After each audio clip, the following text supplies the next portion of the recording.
Hello everybody and welcome back to the GKaiser Age. My name is Lucian GKaiser and this is part 2 of my review of the Sacrificial Princess and the King of Beasts Volume 1.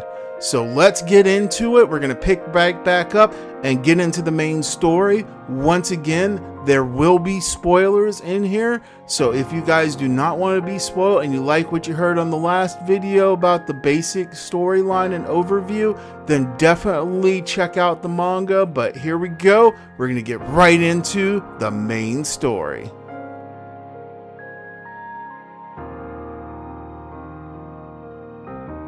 Let's go ahead and get started looking at this first volume. So we're going to go through it here. And in this part, I'm going to be talking about the basics of the story. And then the next part, I'll be getting more in depth with the characters. But I'm really going to want you guys to get a good feeling. Now, I'm going to go over just the majority of the plot details. I don't want to dwell on too long anything. So we're going to go right into it. And one of the first things I have to say that I love, especially as you can see with the cover and getting into it, you can already tell just from the artwork that this is going to be a fantastic and very beautiful manga to read. And of course, the author and artist of this manga loves to put these little inserts in, and I absolutely love them too. It's just fun to read. But the world that we find ourselves in is ruled over and loitered over by a massive tree. Now, this tree is magical, of course, in nature. It is literally the size of a small country, and of course, it is massively tall, taller than any mountains surrounding it. And in this kingdom, there's a poisonous miasma that flows out from this tree, and only the beast kind of monsters can live there, at least monsters as they're defined by humans. The beast kind are essentially humanoid animals and beasts, and as you can see, we have an Anubis looking one. It is basically like a dog from ancient Egypt in a way. And then, like I said, I love the captivating artwork, just the expressions and everything and all the characters.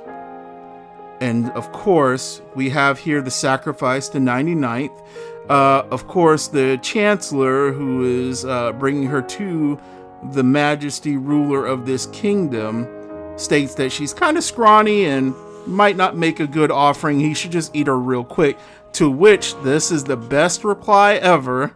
Excuse me, that's rather rude, Mr. Dog Person. And I love it. And that's what kicks it off. And that's what really got me into this, because I wasn't expecting that. I was honestly expecting that it was going to be one of those manga where, you know, it's a young girl who's been raised to be a sacrifice, and she either doesn't care or is, you know, just so scared out of her wits that she, you know, is just willing to go along with it. But Seraphi is quite outspoken herself here. Now, of course, the king gets angry at all the outbursts and everything and orders the Chancellor Anubis, yes, Anubis, to leave the room, and takes it upon himself to introduce himself to Seraphi, showing his intimidating figure to her. And I really love his design. His design is just wonderful and very awesome.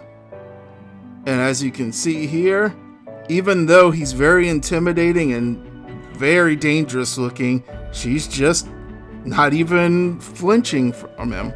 And I really love that. It really endeared me to her character, that she has this kind of inner strength. And then it really hits home on the next part where she's like, you know, when he's just like, you dare to be so flippant about, you know, being here with me in front of the majesty, the king or ruler of this kingdom. And she's like, even if I ran away, I'd have nowhere to go and no family to return to. And she's like, so just eat me here and now, and that'll be the end of it. And I'm content with that. And it's that kind of contentment that's not just giving up on life. She's living her life like to the fullest every moment before she's supposedly going to be killed. And there she is, right back to smiling and, you know, stating her name. And I really like that. And of course, at this point, he's just like, okay, well, we will have no name. We're just called the Majesty. And he always likes to speak about himself in like the third person. So it's always we, when he's talking about himself. So as it goes on, of course, it gets closer to the night where she's going to be sacrificed. And as they get to talk to each other and, understand each other's situation, at one point he becomes very angry with her and is like, I could just kill you right now and take you out and there would be no problem with it. And then she's just like, not afraid of him. And he's like, why don't you fear me? And she's like, I know much more frightening things. And then this next panel here of the people that raised her is just so creepy, because they literally have been raising her as the next potential sacrifice to save their own daughter. And she has been more frightened of those eyes than she is of his. And that is just what I love about this manga, and just really encapsulates this interesting relationship that starts to build between them, because she realizes that he's not really as mean or as deadly as he's trying to be, that there is something weighing down on his own soul. So as it goes on, she explores more of the kingdom. They get to talking and knowing each other a little bit more, and something starts to build between them gradually, slowly, but he still refuses to open up to her, even though she's opening up to him with everything she has. And I really love that dynamic. It's a real Beauty and the Beast kind of dynamic in a way. And then, of course, when a storm comes by and the thunder and lightning comes, she does that cute thing where she grabs onto him because she's so afraid. She's not afraid of him, but she's sure afraid of thunder and lightning. And then this part is just great. He lets her borrow his tail to comfort her against the sound of the thunder and the flash of the lightning. And I really love it, because in the next panel, she's just like, oh, it's so fluffy. And he's just like, such a calculating girl. And it's moments like that I really love. And the expressions on the characters and just the look of everything. I can't get over how wonderful the artwork is. So now it comes to the night of sacrifice. And this night, the miasma lifts and basically is at its lowest throughout the entire kingdom. And Seraphi is dressed up and then taken, which, by the way, I love that dress outfit. It is a wonderful design. She's taken to the lower chambers to be sacrificed to His Majesty and to be eaten. But she finds an assassin is there waiting, and he strikes, attempting to kill her, and then he's going to kill the king when he comes in looking for her. But instead, she ends up getting saved by a cloaked figure. And this cloaked figure attacks the attacker in return. And we find out it's this handsome devil of a guy who just comes out of nowhere to save her. And then immediately she realizes who he is. It's His Majesty. And it's interesting because he's still kind of got the horns and everything going on, but he's more human-like, because when the miasma lifts, it reveals the truth of him, which is that he's actually half human, half beast kind. And so because of that, when the miasma lifts like that, he pretends that he's sacrificing a girl, but in reality he lets her go away and stabs his own arm to spill blood in the area to make people think that he actually sacrificed and killed her. And it's at this point that the two realize, Sari realizes, and I'm just going to keep calling her Sari because that's how she likes to be referred to, that she would love to be eaten by him if it would help to lift his burden, but she'd rather stay by his side to help him, because she understands the burden of having to hide himself to pretend to be a strong king when he feels that he really isn't strong and is unwilling to let somebody else support him or let somebody in to his world. And so at the end of the night, he decides and makes the announcement, do not make us repeat ourselves. As of this moment, we have every intention of taking Seraphi as our queen. And that starts a cascade, because you got to realize none of the beast kind chancellors are going to take kindly to this. But of course, Majesty will not have them trying to undermine his authority. And then that scene right there is just adorable. And she gives him a name, Leonhardt.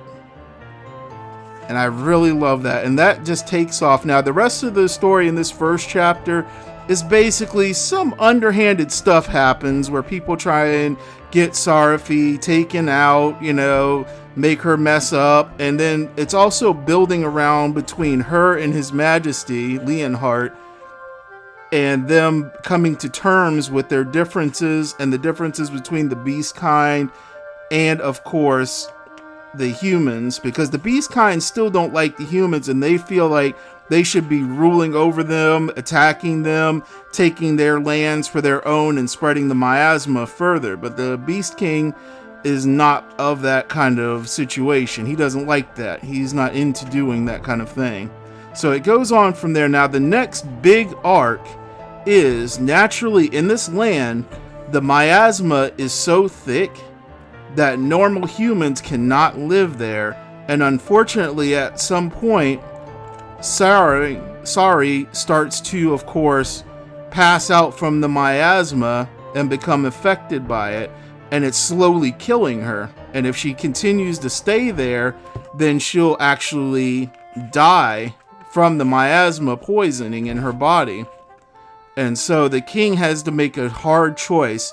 And the choice that he makes is, the next time when she passes out, he drops her off with a letter written in beast kind language to a local village of humans. Now, the humans take her in, figuring that she just wandered through a patch of miasma, and, she can't read the letter that the king left her because it's in beast kind language, but he also left her some money to survive off of. So for a time, she starts living there, hoping that somehow she can find her way back to His Majesty. Unfortunately, people start to piece together real quick a little girl that emerged suddenly out of the wastelands of the miasma, and with a letter written in beast kind language. They figure out quite quickly that she was one of the sacrificed girls that should have been killed. And so they start attacking the small little office or the small little house that she'd been living in with some people. And they unfortunately tell her she has to leave. She's got no choice, because the other villagers will either attack them or attack her the next time they see her. So she leaves and just starts wandering, not knowing where to actually go. And all this time she's crying in her heart, and just crying right up front that, it's not all right, that she misses Leonhardt and that she just wants to be with him. And at the last second, when she falls over a cliff, stumbling from her tears, he catches her. And this is just a beautiful, beautiful reunion moment. I knew it was going to happen, but I love the way they did it.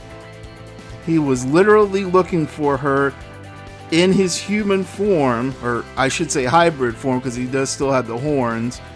And he tells her that he left her a letter saying that as soon as he got done with something, he would come back to get her. And the thing that he was working on was taking a magical, mystical fruit and turning it into a ring and giving her this ring. And this ring will absorb the miasma from her body and slowly allow her to adapt to living in the beast kind area. And he slides it right onto her finger. Of course, the wedding finger, where you usually put the wedding ring when you're going to marry somebody. And then she's just all tears and joy, because she's like, I can stay with you, Your Majesty? Can I really stay with you, Leo? And then the next second, he's like, yes, of course. You are my queen, are you not? And of course, she returns with them. and of course gives him a little kiss on the nose. And the Chancellor is just like, I don't like this. And then the two little Sai and Klops, which I'll go over in the next video, of course, are just embarrassed but happy at the same time to see her. And I just love this. So to end it here, the next arc starts with several princesses from the other kingdoms coming, and one of them is a very sultry cat princess, Vivian. And let's just say some interesting troubles are coming their way, because the Chancellor Anubis has set it up that the king needs to select, hopefully, one of these women from the beast kind and accept one of their formal proposals of marriage. And needless to say, he's not happy about that.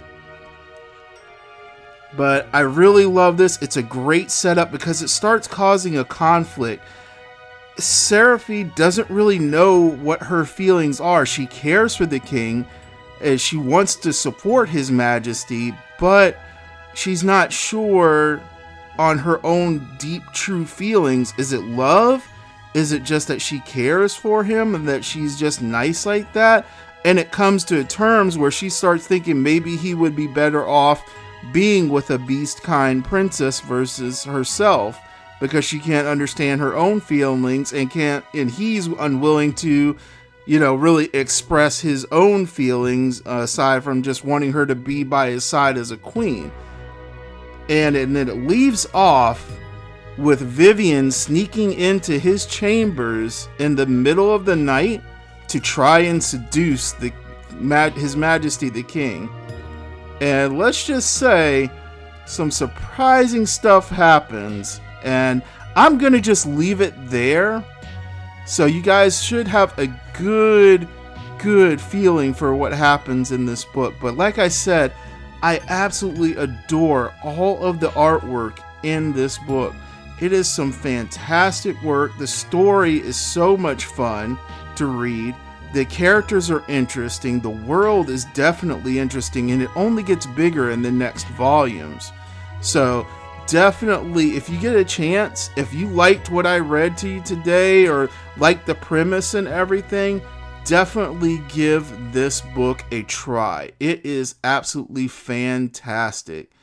Once again, my name is Lucian GKaiser here in the GKaiser Age. This is one of my first manga reviews. I'm going to be making some more. As you can see, I've got plenty of material to go through for you guys in the future.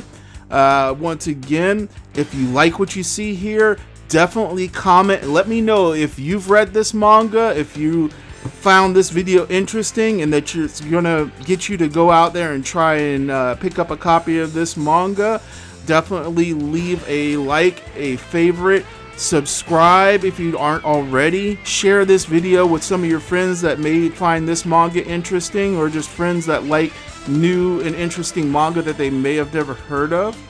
And as always, keep an eye out for all my future videos here on the channel. I also have a Facebook page, a Twitter, a Twitch account, and as always, I do thank you for joining me here in the GKaiser Age.